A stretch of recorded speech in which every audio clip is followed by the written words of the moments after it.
सुनियो संतो ध्यान लगाए, सब रहस्य प्रभु समझ गए हैं।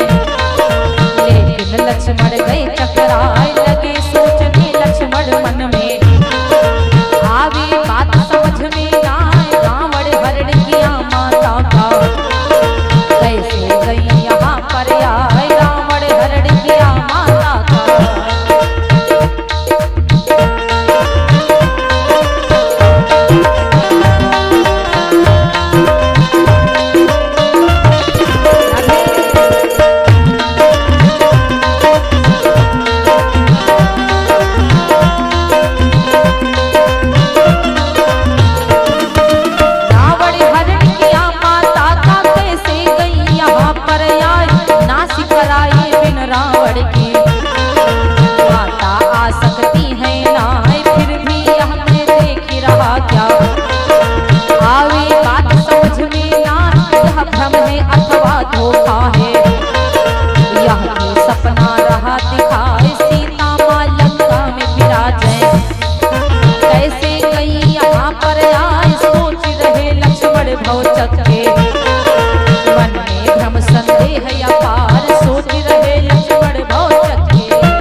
लक्ष्मण जी विचार कर रहे, अरे सीता माता यहाँ कैसे आ गई? क्योंकि लक्ष्मण जी जानते सीता माता तो लंका में है, रावण हरण किया है सीता माँ का, और जब तक रावण का नाश नहीं कराएंगी तब तक जानकी मैया वापस नहीं आ सकती। और ये मैं क्या देख रहा हूँ कि मेरे सामने सीता माता खड़ी है। भगवान राम जी समझ गए ये तो भगवान भोलेनाथ की पत्नी सती हैं। सती कपट जान्यो सुरसामी और सब दरसी प्रभु अंतर्जामी। भगवान सती के कपट को समझ गए, जो उनके आगे आकर के द्वेष समाप्त हो जाए, राम के आगे आकर के लोगों का द्वेष खत्म हो जाए, पाप खत्म हो जाए, सब पोल खत्म हो जाए। आज उनको गई थी पढ़ाने, माता सती गई थी पढ़ाने, स्वयं पढ़कर आई हैं। भगवान राम जी क्या करते हैं कि जोरी पानी प्रभु कीन्हा प्रणाम, ओ पिता समेत लीन्हनी जना। हाथों को जोड़कर प्रणाम किया और अपने पिता के समेत कि मैं दशरथ का पुत्र राम हूं। लेकिन देवी कि कहे वो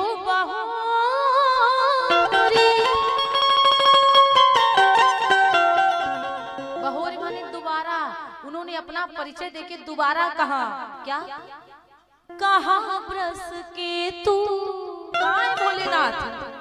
दोबारा उन्होंने कहा, कहाँ है भोलेनाथ? ओ बिपिन अकेले फिरहु के हेतु, जंगल में अकेले क्यों घूम रही हैं? कहाँ है भोलेनाथ? मैया सीता बनी खड़ी है और मैया का हाल बेहाल हो गया, पसीना पसीना हो गई। राम बचन मृदुगूढ़ सुनी उपजा अति संकोच। राम के गूढ़ वचनों को सुनकर इतना संकोच में आ गई माता, इतना मैया कष्ट में आ गई, चिंता में हो गई कि ना इधर देखी ना उधर देखी और जल्दी जल्दी आगे बढ़ गई। पता है नारी स्वभाव है और नारी का स्वभाव होता जिद्दी, वो जिद्दी होती है, कभी कभी जिद में गड़बड़ हो जाता है महाराज। जिद वहां पे करनी चाहिए जहाँ पे अच्छा काम नहीं हो रहा है। जिद वहां पे ना करो, अच्छे काम में जिद करोगे तो गड़बड़ हो जाएगा ना। इसलिए कहते हैं 4 प्रकार की नारियां होती हैं। उत्तम के यस बस मन माहे, ओ सपने हुआन पुरुष जगना।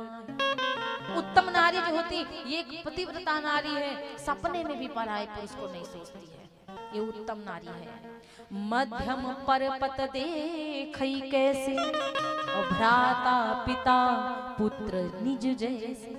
मध्यम नारी भी एक पतिव्रता नारी है, जो अपने पति को छोड़कर सबको भाई या अपना पिता या अपना बेटा इस प्रकार से देखती है। कहा जाता है उत्तम नारी सबसे अच्छी, अपना कुल रोशन करती है।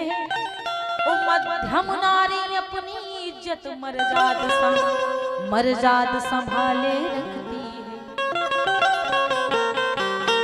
मध्यम नारी अपनी इज्जत और मर्यादा संभाल कर रखती है। लघु नारी इज्जत के डर से कोई काम में बुरा ना करती है। उत्तम, मध्यम और लघु का नाम आया है कि लघु नारी इज्जत के डर से कोई काम बुरा ना करती है। होती है बुरी नीच नारी, दुष्कर्मों से नहीं डरती है। नीच नारी जो होती है वो दुष्कर्मों से नहीं डरती है, वो गलत पे गलत गलतियां करती जाती है। लेकिन मैया तो बहुत ही प्यारी है, केवल जिद्दी स्वभाव है।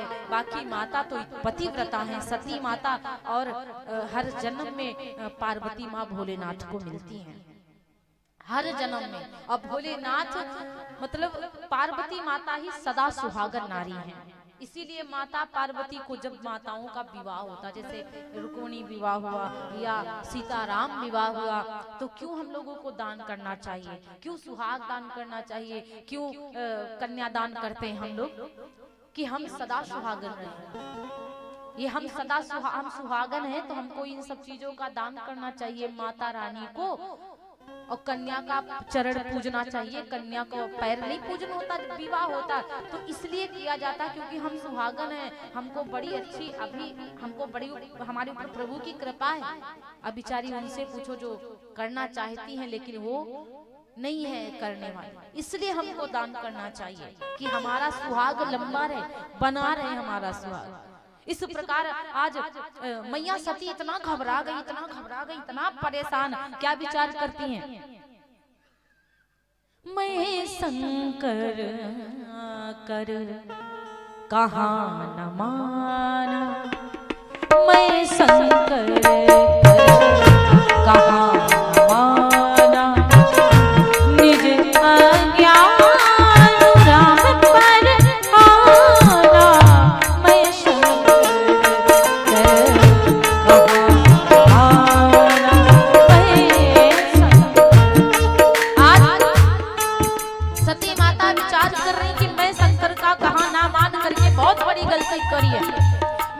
अज्ञानी थी और अपना अज्ञान भोलेनाथ के ऊपर छोड़ दिया, अपना अज्ञान राम के ऊपर छोड़ दिया कि वो साधारण पुरुष है। आज मैया पार्वती सब बहुत दुखित है। राम जी ने विचार किया, पार्वती सती माता बहुत उदास है, और सती माता जब आगे चली तो राम आगे, लक्ष्मण आगे, दाएं बाएं चारों तरफ राम लक्ष्मण। माता आंख को बंद करके बैठ गई, मेरे संग क्या हो रहा है। चलते चलते माता सती भोलेनाथ जी के पास पहुंची। भोलेनाथ जी के पास पहुंची तो भोलेनाथ उनसे कुशल पूछ रहे हैं। गई समीप महीप तब हंसी पूछी कुशला, लीह परीक्षा कवन विधि, कहूँ मुझे सत्य सत्य बताओ किस प्रकार तुमने परीक्षा लिया, झूठ नहीं बोलना, क्योंकि झूठ से मैं सख्त नफरत करता हूँ देवी। फिर भी माता ने झूठ ही बोल दिया। माता ने पता है क्या कहा?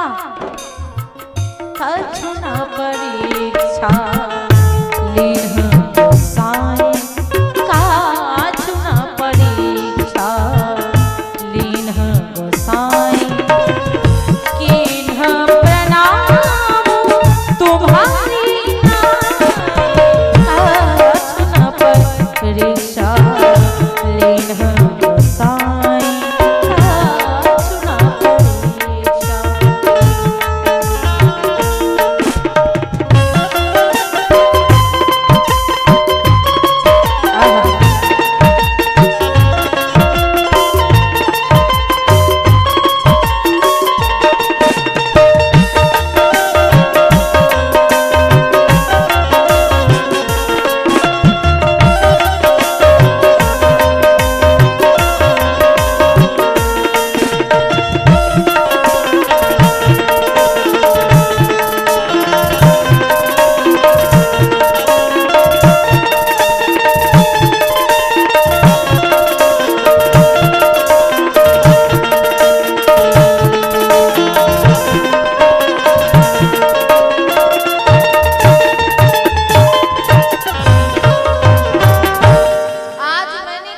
परीक्षा नहीं लिया बाबा, ये जब भोलेनाथ जी से झूठ बोल दी मैया